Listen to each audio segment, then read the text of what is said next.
Thanks for joining us on Wellness Talk Radio. I'm Chris Costello, and today we're talking with two remarkable women who have written The Promise of Low-Dose Naltrexone. Elaine Moore has worked as a clinical scientist in hospital laboratories for more than 30 years, primarily in toxicology. She's also a medical writer specializing in autoimmune diseases.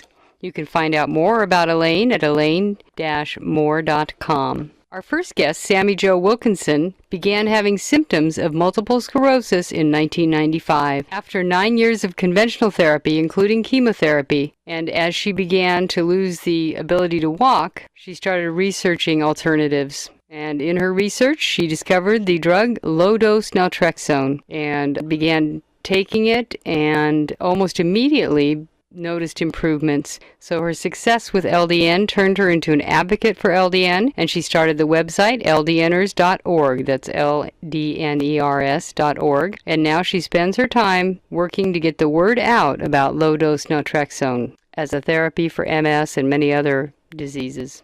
Sammy Jo, it's great to have you with us today on Wellness Talk Radio. Thanks, Chris. It's good to be on your show. So back in 1995, you started to have some very, very troubling symptoms. What did you experience back then? Well, I was starting to have numb hands and feet and strange sensations. So I went to a neurologist. I thought maybe I had carpal tunnel syndrome. And he said, no, that wasn't it. And he told me to come back, pretty soon. But I went back 6 months later with even more symptoms going on, strange tightness around my chest and starting to have vision problems and dizziness, walking problems. So he did an MRI and diagnosed me with multiple sclerosis at age 30. So you were 30 years old, and were you working at the time? Or? Yes, I had a finance degree, and I was heavily involved in a technology career, and I was actually just starting a venture-backed internet startup at the time too. So I had quite a bit going on, and I continued to work for another 7 years with the illness. Wow! And what was it like to get that diagnosis? Oh, it's pretty devastating because there's so many unknowns with it. Multiple sclerosis comes in a variety of formats, if you would. And some they start usually with relapsing remitting, where you just have these violent attacks, and those started happening pretty frequently every few months to me, where you would, fall down blind and, couldn't walk, paralyzed. You have to go in for intravenous steroids to get it under control.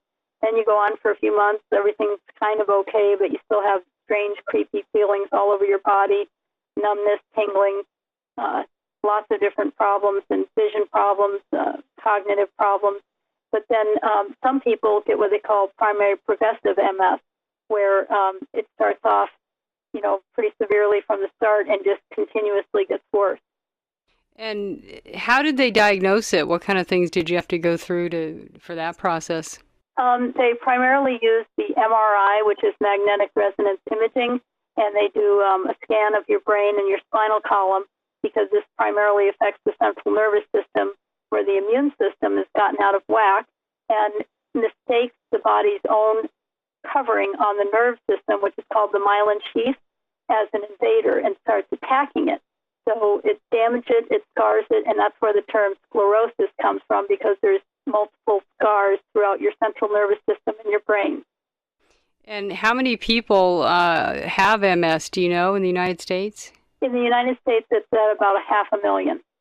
Okay, and then how long does it usually take to get a diagnosis? Oh, some people, they're getting better at it now because just better recognition of it, or, it might be more common, actually, and so there's more diagnosis of it. But some people have gone years and years with just all these strange symptoms, and nobody could diagnose it. And there's also confusion, with different diseases, like Lyme disease can cause, a problem with the central nervous system as well, and cognitive dysfunction. So there's a lot of misdiagnosis problems too. And so when you were first diagnosed, what were the first treatments? There wasn't any, in 1995, there wasn't any FDA-approved medications yet.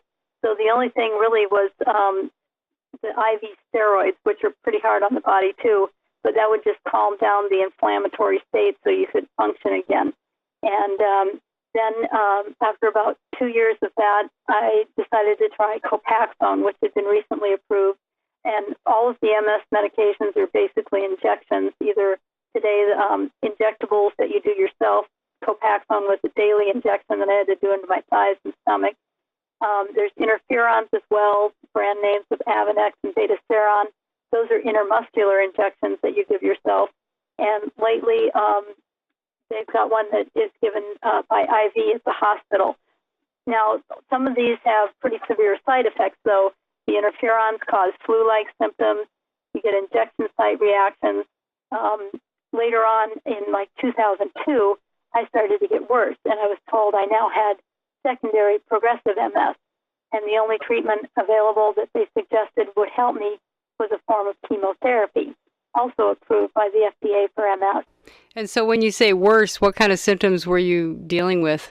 Just everything progressively getting worse, where my walking was getting worse. I was starting to fall, and just, starting to, worry about my mobility. That must have been really, really terrifying. Yeah, it's not got a rosy outlook, that's for sure. There's no cure, and they don't know the cause of it. And so when you started not being able to walk, what did they tell you to do? I mean, what were your options? Well, I started the chemotherapy that was given every 3 months, and it's a 2-year program. After about 4 months, I needed to get a cane because I was just having so much trouble and falling so frequently. So I started working with a cane, and I was on that and doing the chemotherapy for about a year into 2003. Then I was told that the side effects were too extreme. It was starting to decrease my heart function, and so I had to stop it. At that point, we just gave up on our life in Seattle. My husband needed help taking care of me, so we returned to my home state of Texas, where my family was. And so basically the treatments were just kind of maintaining, there's no promise of recovery. No, and the best that the FDA-approved medications offer is to slow progression. They don't even, and the studies show there's about a 30 to 45% success rate with slowing progression, but they do nothing for easing the symptoms and the discomfort, and many people also have severe neuropathic pain with MS. So then they end up using painkillers, and that leads to addiction problems. And so when you were told that you need a wheelchair, what did you do? Well, that was, I kept trying to walk with a cane, but it got to the point where I couldn't even leave the house. And I was evaluated by the doctors and approved by the insurance for, this big, expensive motorized wheelchair. And that was pretty much a low point at the end of 2003. And I took one more look on the internet and found patients talking about this, a pill. It wasn't a needle. It wasn't an injection or an IV. It's called low-dose Naltrexone. And they were saying that it not only slowed progression, but also offered symptom relief. And this is after you'd done injections for many years and chemotherapy? Yeah, I can tell you I was really disappointed. I hadn't looked harder on the internet before that.